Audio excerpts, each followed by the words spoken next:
এক গ্রামের ডাক্তার সে খবর পাইল যে পাশের গ্রামে এক রোগীর প্রচন্ড পেটে ব্যথা। তখন সে সেই রোগীকে দেখার জন্য চলে গেল। রোগীকে দেখার পরে সে রোগীর হাতটা চেক করে বলল, আপনি নিশ্চয়ই অনেক পরিমাণে বেশি তেঁতুল খেয়েছেন। এরপরে যখন সে চিকিৎসা দিয়ে বের হয়ে আসছিল, ডাক্তারের সাথে থাকা তার ছেলে তাকে জিজ্ঞাসা করলো, বাবা, ওই লোক যে অনেক বেশি তেঁতুল খেয়েছে, তুমি সেটা কিভাবে জানলে? তখন তার ছেলেকে ডাক্তার বলল, আরে বেকুব, রোগীর খাটের নিচে অনেক পরিমাণে তেঁতুলের খোসা ছিল, যেটা দেখে আমি অনুমান করে বলেছি যে উনি অনেক বেশি পরিমাণে তেঁতুল খেয়েছে। আশেপাশের গ্রামের মানুষজন তো ডাক্তারের খুব প্রশংসা শুরু করলো যে ডাক্তার তার হাত দেখে হাত ধরেই বলে দিল যে সে তেঁতুল খেয়েছে। ডাক্তার তো মহাগুণী মানুষ।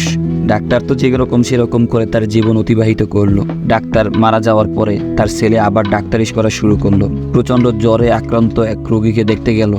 তখন সে রোগীর হাত পাও চেক করে খাটের নিচে নিচে উকি দিয়ে দেখলো খাটের নিচে জুতা ছেঁড়া রাখা আছে। তখন সেই রোগীকে সে বলল, আপনি নিশ্চয়ই অনেক বেশি পরিমাণে জুতা ছেঁড়া খেয়েছেন, যার জন্য আপনার অনেক জ্বর হয়েছে।